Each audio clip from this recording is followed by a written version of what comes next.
I've been in LCJC 3 times. The first time I was 13. That was overnight, so I really didn't count it, and that's for runaway.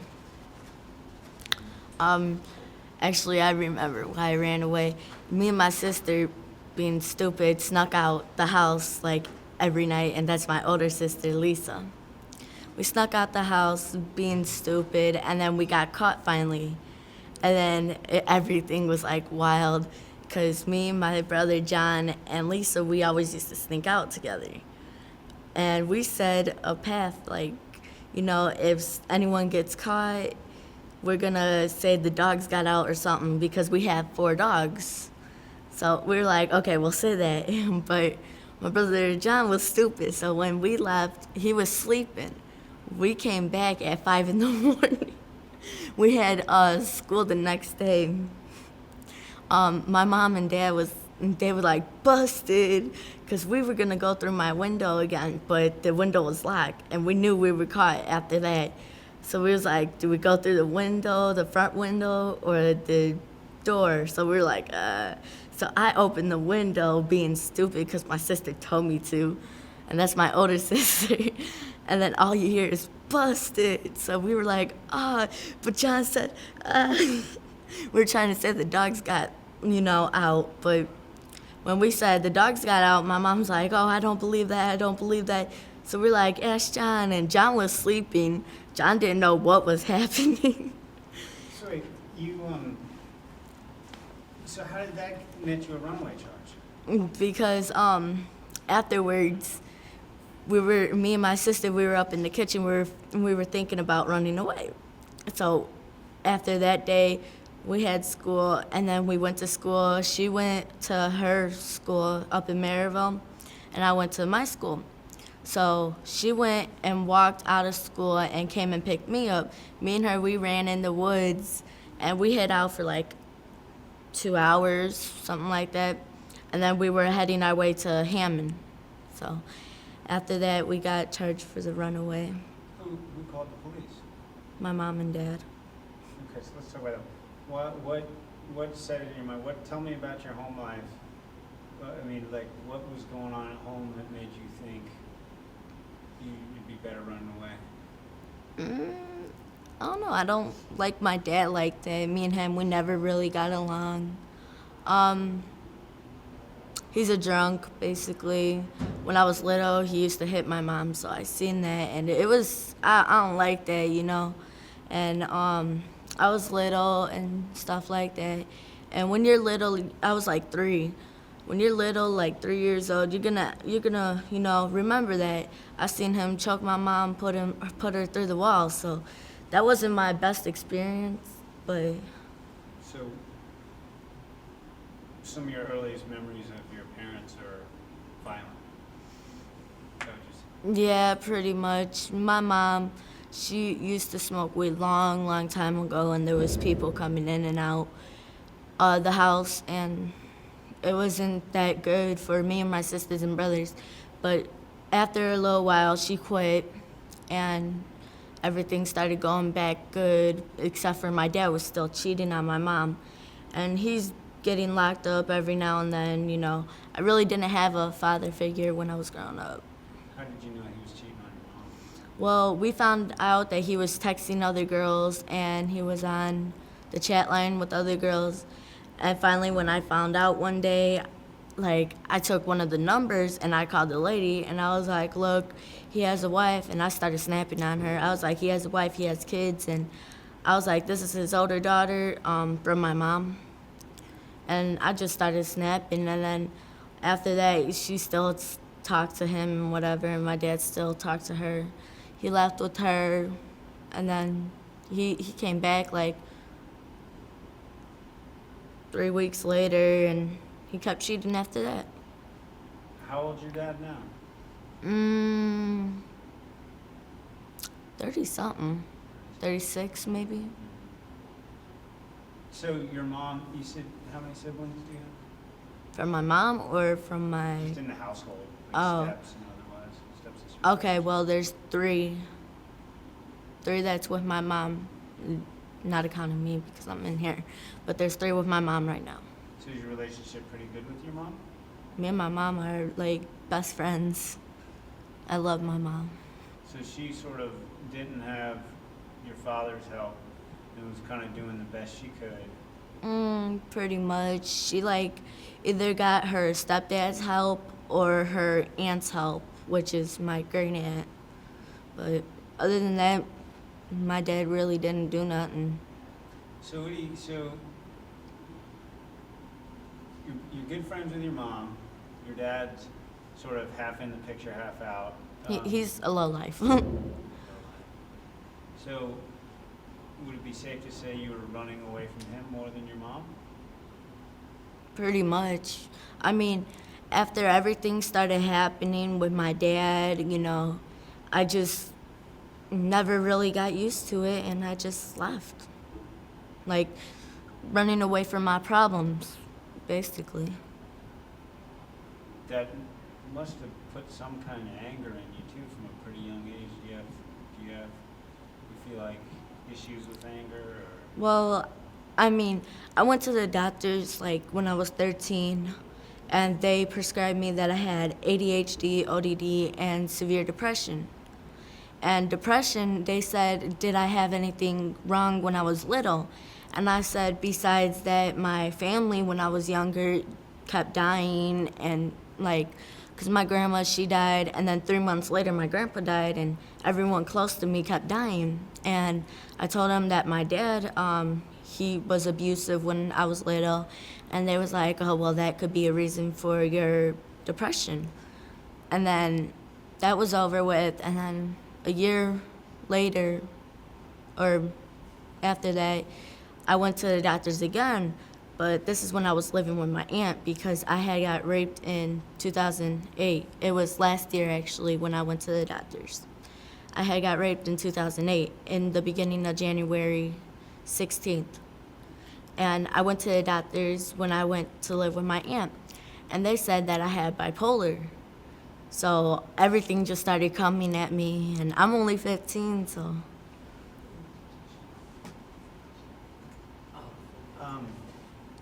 That seems like an awful lot. I mean, they're throwing all these labels at you, all these ADD, HDD, depression, but it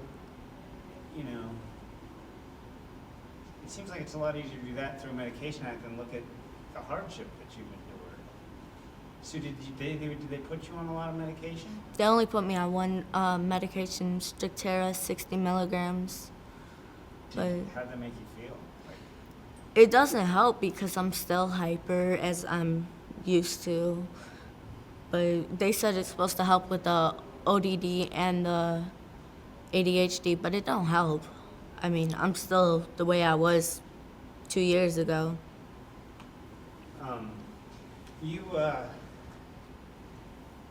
What about just counseling and have you ever had any sort of counseling where you sat down and? I had counseling and family counseling. Those didn't work. It just, How long did you go to counseling for?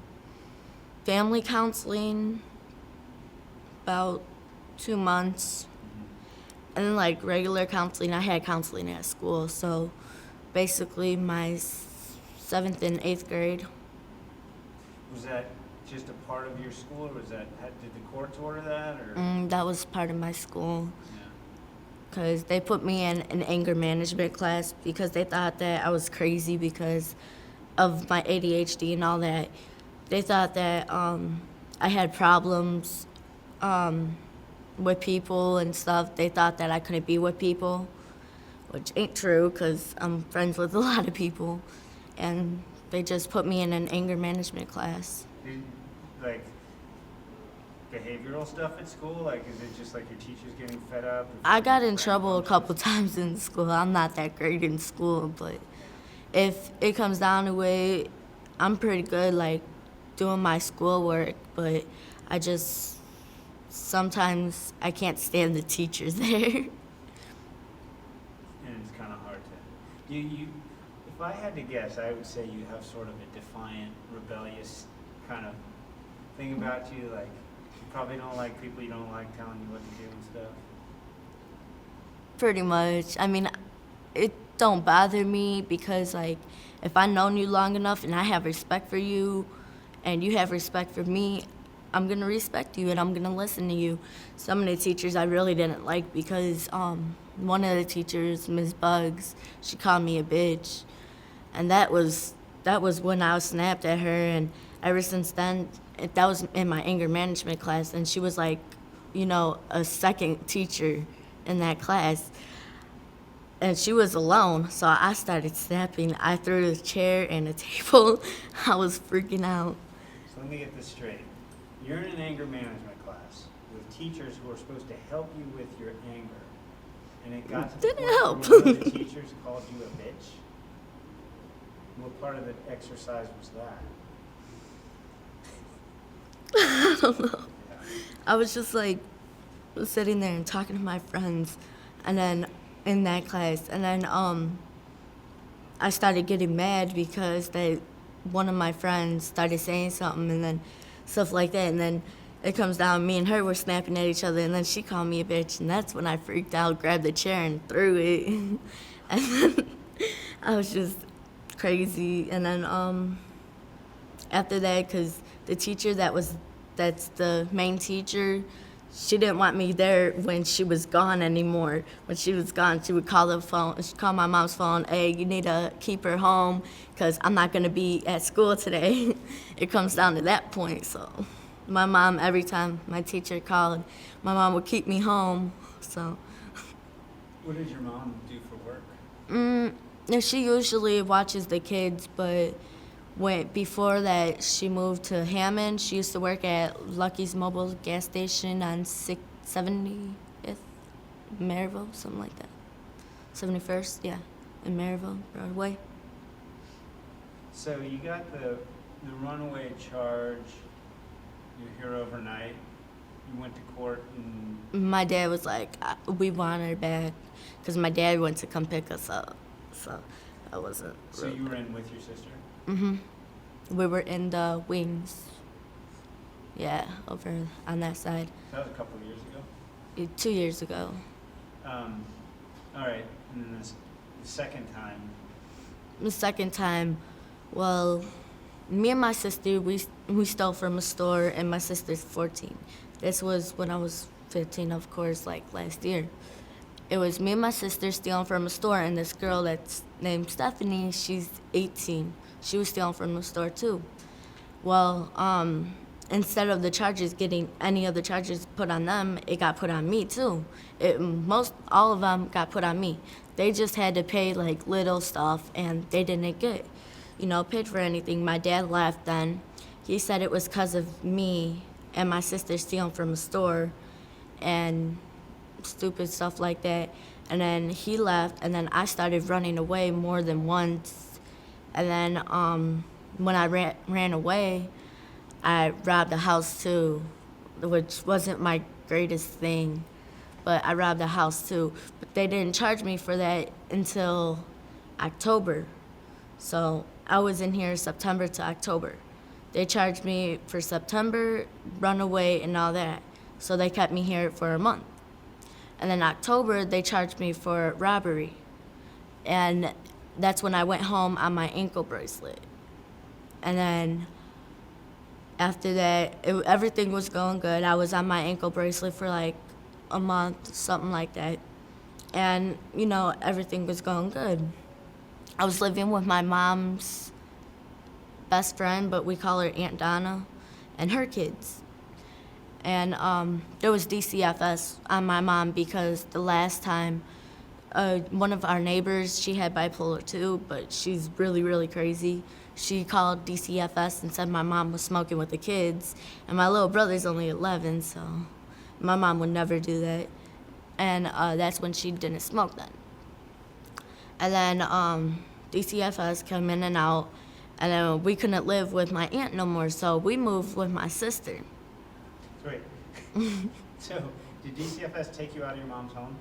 No. How did you go from living with your mom to living with Aunt Donna? Was it McDonald's? It was living with my mom, and then my dad, he left her, and then with no money, no, nothing like that, no food to feed the kids, and she was working at the gas station, so it would be me and my 3 younger siblings at home, when my mom works till 11 o'clock. So usually I would have to watch the kids, or like they'll go out until 9 and they'll come in. They were allowed to do that because my mom trusted them, and their friends were right around the corner. So my dad left her with no money, no food, no nothing. And then that's when I started running away. My mom, she had to quit her job because I was running away and all that. And she still didn't have enough money to feed us and anything like that. There was still, we had a generator and it went out like every time. I left, I ran away, came back one day because I was gonna actually, go in and apologize and whatever. That was 3 days after I ran away. And then the lady, Lori, she's bipolar, she came out, she started snapping, and then I told her it's none of her business. She don't have to worry about me or my family or about what I do. And then she was like, oh, I'm calling the cops. So I went in the house, and the kids see me, they were all surprised. My mom wasn't there. I was like, where's Mom? And they was like, she's with Dad. I'm like, where? And then they was like, oh, she's with Dad doing laundry. I'm like, oh. So I went, got my dog, and I left. And my little brother's chasing me down the street with a cell phone in his hand, and my mom's on the phone. She's like, let me talk to her. And my brother's like, Mom wants to talk to you. I'm like, no, I don't want to talk to her. And then I'm like still trying to go with my dog. And then my mom's like, hang up, I'm going to call the cops. So he hung up, and instead of my mom calling the cops, he called the cops. And he was like, we got to run away. And he's only 11, running down the street with the cell phone saying, we got to run away. Don't even know what he's talking about. So he hung up, the cops caught me. They was like, you need to put up your dog because she's a pit, and they were scared of her and whatever. And she was growling at them and whatever. She protects me. So what, you have a generator for the house's electricity? Was it a trailer? No, House? it was a house. And we had this big old TV that takes up 2,000 volts or whatever. And then we have the microwave, the fridge, and all that. So you're running your home electricity off a generator, not off city power? $20 a day for that. So we had to use like over $100 a week on that. To run a generator? Mm-hmm. Did that power the entire house? Nope. Generators ain't all that good. Wow, that's kind of crazy. Okay, so you get back, and the last time you were on house arrest, and you went after your ankle bracelet. I was at my aunt's house because my mom lost the house because of my dad and whatever. And we were living with our aunt and whatever, and DCFS, was still on my mom for that stupid stuff. So they kept coming back and forth, and they said that the house wasn't clean enough and whatever, and we couldn't live there because there was too many kids. My aunt, she has 6 kids, but they're mostly older now, and their kids have kids and whatever. How many kids in this house? 12. Under 20. Well, there was 4 with my mom, that's us, and my mom and Paul. So there was about like 7, 8 people in the house. How big is the house? Not that big. I mean, there's a basement, and no one sleeps in the basement. And then there's the second floor, which is the main floor, and there's one room, and Paul sleeps in there. And then there's the upstairs, which is 4 bedrooms and 1 bathroom. So we made the bathroom because it broke down. So we like blacked off the toilet and the sink and made that into a bedroom. So my little brother slept in the back, and PJ slept in the back with him when he was there and not with his girlfriends. Me, my mom, and my little sisters would sleep in like the middle room. Me, my mom, and my little sister. And then there's the back room, which my cousin and Sissy slept in. That's what we call it. And then there's the other room when you cross the corner, and my sister slept in there with Christy, which is my cousin too. You had an ankle bracelet at that time? And you cut it off? Not at that time. They said that it wasn't, I couldn't stay there because that there was too many people involved in that house and whatever. Okay. So we moved to my sister's house, which is even smaller, but they accepted it because I don't know why. It was more like less people. It was me, my sister, actually me, my two sisters, younger sisters, my little brother, my older sister with her husband, well, fiance, and my mom. Well, my mom was always, she really never was there. She used to go to my dad's house and all that. And I was still at the house, and we had to make a bedroom upstairs in the dining room. So we took the table out of the dining room and we made that into a room. And the kitchen was both dining room and the kitchen. So we had that very small.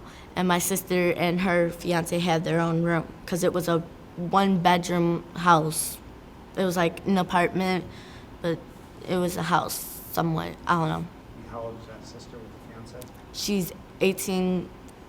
Actually, I think she's 19 now. After her birthday, she turned 19 December 18th. And so what got you to the point where you cut off your... Her fiance, they were gone one day and they come back and he was like, oh, you had someone in my house, you had someone in my house, and I didn't have no one in his house, and I can't have company over there or nothing like that. So they was like, you had someone in my house? No, I didn't. And then my sister, she listens to me, me and her, we've been like best friends for like ever. And she was like, she kept having his back, and I'm like, you don't believe me, and you know when I'm lying, and you know when I'm telling the truth, how you gonna say that I had someone in your house? So we just started fighting about that, and started accusing me for, having people in his house, and he said, oh, you had people in my house because there was a receipt on the table for 5 packs of cigarettes. And I'm like, I didn't have no one in your house. They were like, so where this receipt come from? I'm like, because I bought cigarettes. Because I smoke. Well, I did before I came in here. And then they're like, where'd you get it from? I was like, I went to the gas station and someone bought it for me. They were like, who? I'm like, it's none of your business. So they was like, no, you had someone in my house. And they were accusing me for that. And then they accused me for going in their room. And my sister, she smokes weed even though she shouldn't be because she's pregnant. So it was like drama, and then I tried finding my PO's number to tell her that I'm leaving to go to my aunt's house, but I couldn't find her number, and then it just got too wild, so I cut off my ankle bracelet and I left. And then 2 weeks later, I got caught and came back in here in December. So how long ago was your court date? My last court date was February 19th. And they said I'm going to placement. So what were the options when you were in court that time? What did you think was going to happen? Basically, I knew I was going to placement because they weren't going to send me home. I've been a runaway since I was 13, but when I was 14, I never ran away. But I have like a record of runaways, and I knew they weren't gonna send me home. What went through your mind? What were you feeling when she told you that we're putting you in placement? I don't know. I was mad, but I wasn't mad because I knew that I was going anyways, and it would be better for me because when I wasn't on the ankle bracelet, I was smoking weed and drinking, and I was only, 14? No, I was 15 before I got on that still. And I was still drinking and smoking weed, not being smart and whatever. And then my mom caught me having sex with someone that's 20, which wasn't my smartest thing. And then after that, just everything fell apart, basically. Since I was 3 and everything just fell apart. You were 3? When my dad started cheating and hitting my mom and all that. My life was pretty rough. How was it? Was that a stage, or would you say that stuff went on from when you were 3? Like, what about when you were 6, 7, and 8? Was it pretty rocky then? My dad was 7 and 8. I think I was living in Hammond when I was younger at the time. Because we were always moving too, so I don't remember exactly where we were. We could have been in Monticello, for all I know. But I think we were in Hammond, trailer court. Because my friend was like, I think I was 8 at the time, and my friend was 7, because me and her, we used to hang out all the time. My dad was in jail for child support or something like that. Wasn't paying child support or some stupid stuff. But he's been in jail, and then my mom had to pay like over $1,000 to get him out. And then when we had the money, we went and paid it. He still ain't got out, so it's pretty hard when I was growing up. So what do you hope? Do you think placement might offer some stability and maybe some counseling? They offer a lot of services. I know that's the whole idea, to get you into a healthier, stable environment. The court said, the judge, he said that I'm going to be having family therapy and I'm going to placement. I don't know how long I'm having therapy for, but he said I'm going to be having therapy, and when I go to placement, I'll probably have therapy there too. So they said that it'll be better environment for me than it is at my house, which I don't know, like, I like my house, I love my family, all but my dad. I still love him, but, you know, I don't care for him like that. But Do they know your full history with, like, as a placement, do they know your full history and with the sexual abuse and all that? they should have it down on record, but they don't know when I was little and what happened, you know. They don't know, like, what I was going through when I was little now. They know that since everything they got on records, like the rape and the runaways and the robbery, that's all they have, and the stealing from the store. The stealing from the store, my sister didn't get charged for nothing like that. Neither did that girl, and she was 18. My friend Stephanie, me and her don't talk no more. All the charges got put on me. What were you stealing? Clothes, Yeah. stupid stuff. Do you think We had placement- money that day too. It's just the thrill of it. Do you think placement could be the kind of place where you could start to talk about some of these things, whether or not they know about them? Do you think there'll be people there that could help you out? I can talk about some of the stuff that I went through, but not all of it, because some of it, it still hurts, and it just some of the kids went through it just like I have, but it just, I don't know. Some of the stuff I can't put out like that, even though I did some. Like, I had to trust the people and not, like, have them turn their back, be like, oh, yeah, you got raped then, you know, because that's not right.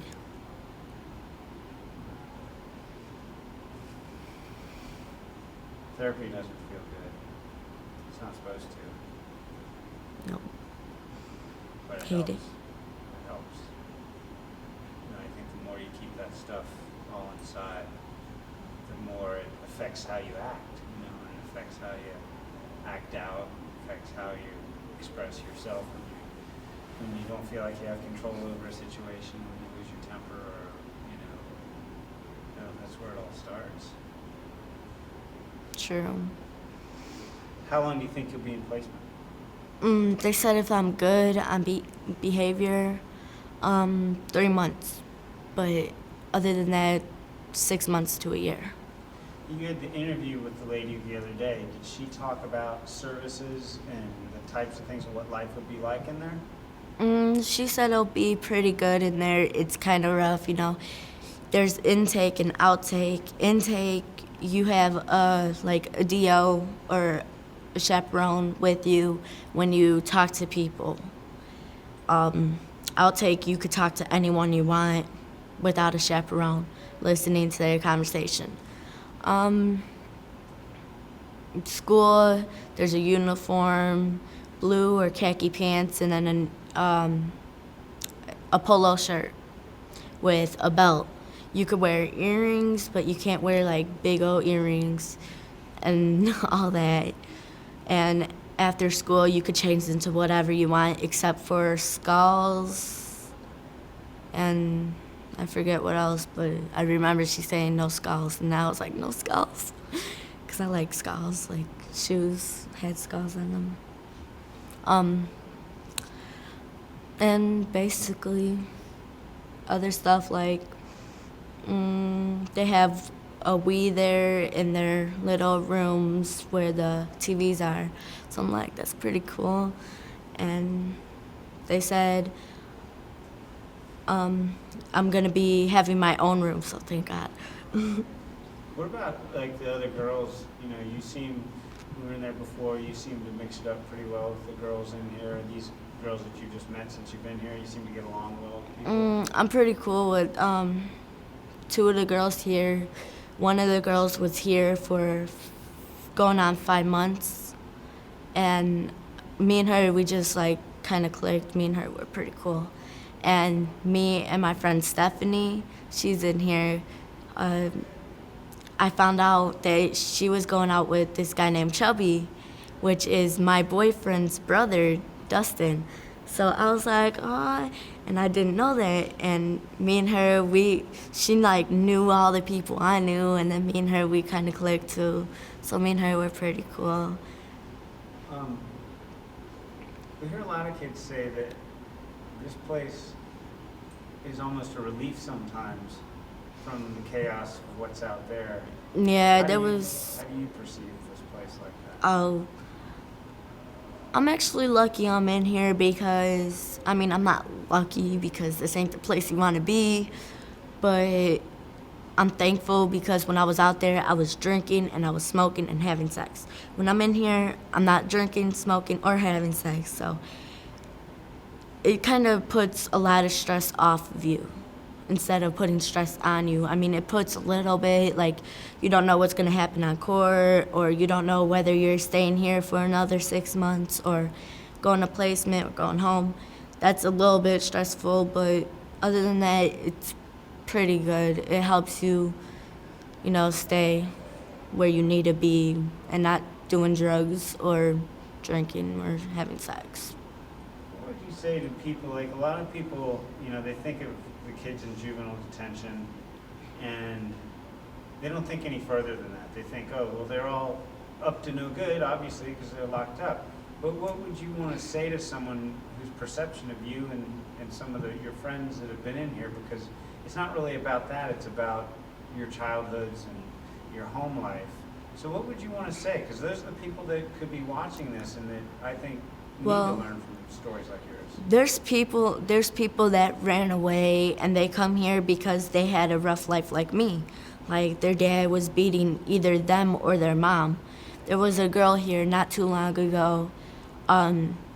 She got raped by her mom's boyfriend and she kept telling her mom, but her mom didn't believe her. And it was rough on her, so she ran away. She kept running away. And finally they caught up to her. She came here for 3 months. And, you know, she was one of my friends. And she went to placement, which is the best thing for her. Because her mom never believed her about that. And it just it's rough with some of the kids here.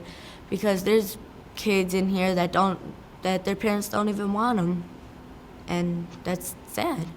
Because I know my mom and my dad wants me. My dad, he's like a rough parent to get with, and he's abusive, but when it comes down to it, he does have a heart, like really, really deep down inside. So I'm lucky I have parents to be there for me. Most of these kids here don't. So if you were to look at your past 12 years, back to when you were 3, it's a pretty rough decade for you. 3 years you're going to be an adult. You go on a placement, which probably won't, it's not like it's going to fix everything necessarily, but it might help steer you in a slightly new direction. Yeah, it's going to help me with school too. What do you want? What direction do you want? What do you perceive, like, when you think about a happy life and your adulthood? What are your dreams? What are some of the things you think about when you think, things got to get better? Well, I was thinking since I was 13 that I wanted to be emancipated, because that when I wasn't around my family, I was doing good on my own. Because I had a job at the age of 13. I was working with this teacher. She paid me like, I don't know, some good money just to babysit her son. And that's when she was a cheerleading coach and everything. She didn't really like cheerleaders like that, but me and her, we kind of like clicked. When I got in trouble, she put her job on the line to save me and, have me still in school. Because I remember they said if you get suspended one more time, then you're kicked out of school. You're not coming back. So I got suspended again, and she said, you suspend her, you're going to have to fire me. So they had a choice, either suspending me and firing her, or keeping me in school and keeping her as a teacher. So they kept me as a student and kept her as a teacher. So I thank her. That's Miss Keel. I love Miss Keel. So, okay, tell me what you, like, Paradise at 25 years old, what would you like to be going on in your life? I would like to see myself as a veterinarian, probably have a farm. I like animals. Maybe not a kid just yet. Maybe like 27. I want to have a boy. But I like to see myself in the future from now, good, healthy, veterinarian, or if not, at least helping animals or something like that, and having like couple farms. Couple farms. Okay, so any final words, like the people that are going to see you, is there anything like burning inside you that you would just want people to know in lieu of all of this, the hardship, what's really inside? Think before you do it. Because I didn't think before I did any of that. Having sex with that 20-year-old and having my mom found out, that wasn't the smartest thing. And smoking weed and cigarettes and drinking, I'm glad that I quit and I came in here, because when I was drinking and smoking, I couldn't breathe all that much. Like, I thought I had cancer or something like that, but I didn't wind up, I didn't, thank God. And bronchitis and asthma runs in my family. So when I was smoking, I kind of thought that I had it too. I wasn't breathing too well, and coughing in the morning wasn't too good. So I'm glad I came in here because I could breathe a lot more and stuff like that. But I'm glad that I did come in here. Some of the times, it's best to go in a place like this or get help. It's better to get help than stay in some place that you're not wanted.